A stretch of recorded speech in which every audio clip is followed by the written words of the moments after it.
নমস্কাৰ বন্ধু বান্ধৱীসকল, পোনপ্ৰথমে সকলোকে ধন্যবাদ জ্ঞাপন কৰিছোঁ ইকো অফ নলেজ চেনেলটো চাই থকাৰ বাবে। আজি আমি আলোচনা কৰিম দ্বাদশ শ্ৰেণীৰ পলিটিকেল সায়েন্সৰ সাম্প্ৰতিক কালৰ বিশ্ব ৰাজনীতিৰ দ্বিতীয় চেপ্টাৰটো দ্বিমেৰুত বিভক্ত আন্তৰ্জাতিক ব্যৱস্থাৰ পৰিসমাপ্তি। এই পাঠটিৰ কুৱেশ্যন আনসাৰ আমি তোমালোকৰ আগত আগবঢ়াম। এতিয়া যেহেতু প্ৰথম চেপ্টাৰ বোৰ্ডে কাটি দিছে, সেইকাৰণে প্ৰথম চেপ্টাৰৰ কুৱেশ্যন আমি নিদিওঁ, দ্বিতীয় চেপ্টাৰৰ পৰা আমি আৰম্ভ কৰিম।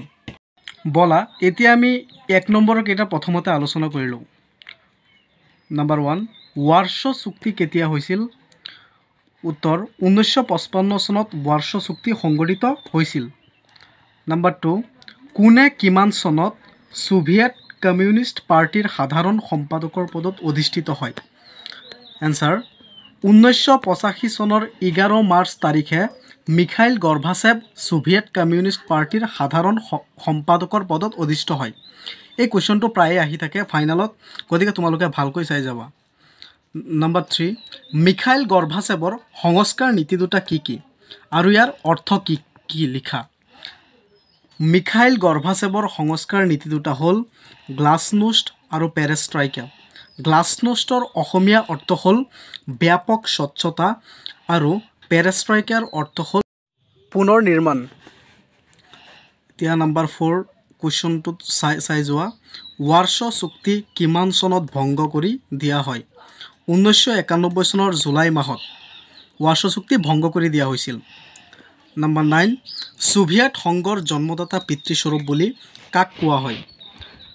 ভ্লাদিমিৰ লেনিনক সোভিয়েট সংঘৰ জন্মদাতা পিতৃস্বৰূপ বুলি কোৱা হয়। এতিয়া আহা নাম্বাৰ 10লৈ। সোভিয়েট সংঘ ভাঙোনৰ পাছত গঢ়ি উঠা 4খন স্বাধীন ৰাষ্ট্ৰৰ নাম লিখা। অৰ্থাৎ সোভিয়েট সংঘ যেতিয়া ভাঙি গৈছিল আৰু সেই সোভিয়েট সংঘ ভাঙোনৰ পিছত বহুতো কেইখন স্বাধীন ৰাষ্ট্ৰৰ উত্থান হৈছিল। তাৰ ভিতৰত number 1 Russia, Ukraine, Belarus, Uzbekistan আৰু বহুতো আছে। নাম্বাৰ 11, ৰাছিয়াৰ মুদ্ৰাক কি নামেৰে জনা যায়? এনসাৰ ৰাছিয়াৰ মুদ্ৰাক ৰুবল নামেৰে জনা যায়। পিছত আছে নাম্বাৰ 13, সোভিয়েট ইউনিয়নৰ মুঠ কাৰ্যকাল কিমান বছৰ? এনসাৰ সোভিয়েট ইউনিয়নৰ মুঠ কাৰ্যকাল 74 বছৰ, অৰ্থাৎ 74 ইয়াৰ্ছ। নাম্বাৰ 14, ৰাছিয়াৰ ৰাজনৈতিক ব্যৱস্থাৰ দুটা বৈশিষ্ট্য।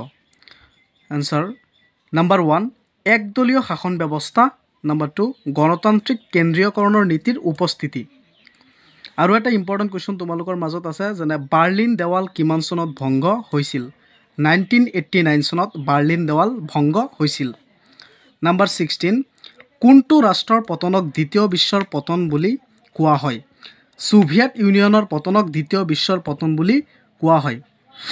ইতিমধ্যে তোমালোকক আমি এটা কথা জনাব পাই বহুতো আনন্দ অনুভৱ কৰিছোঁ যে এইটো চেনেলত ইকো অফ নলেজ চেনেলটোত ইতিমধ্যে বহুতো ভিডিঅ' আপলোড দিয়া হৈ আছে। যেনে আজি প্ৰিপজিশ্যন আপলোড হৈছে আৰু ক্লাছ 10ম শ্ৰেণীৰ বিজ্ঞান আদি বহুতো ভিডিঅ' আপলোড হৈ আছে, গতিকে তোমালোকে চাই থাকা।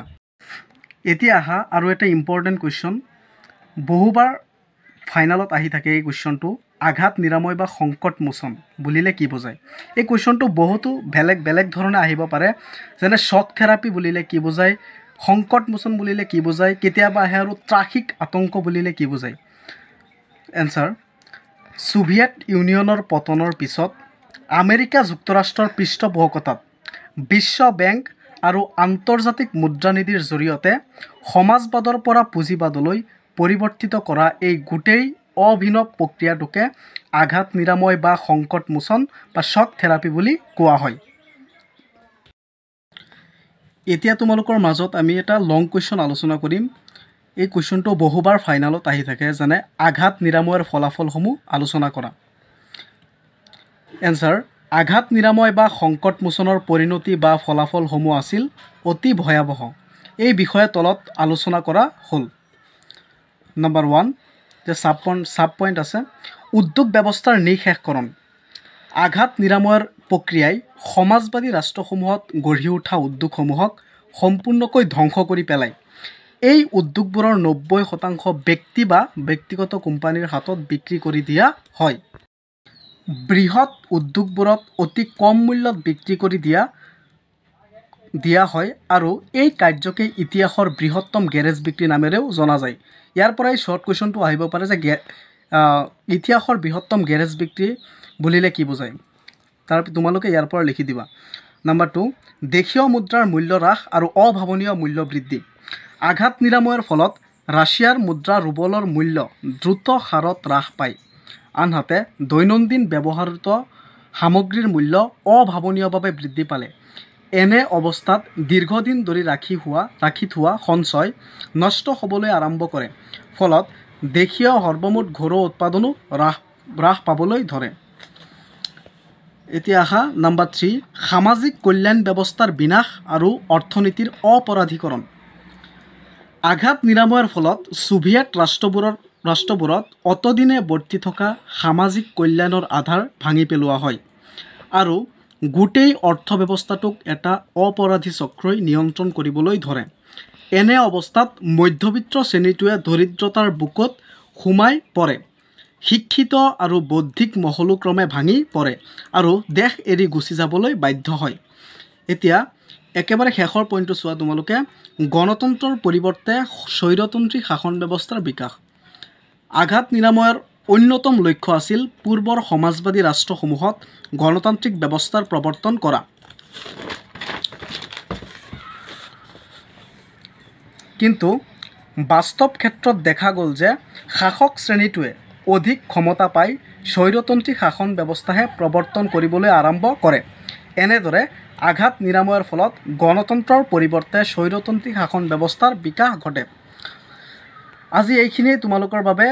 যদি এনেকুৱা আৰু ভিডিঅ' লাগে তেনেহ'লে তোমালোকে কমেণ্ট কৰি জনাবা। তোমালোকক ভাল নোটছ আমি আগবঢ়াই দিম। ধন্যবাদ।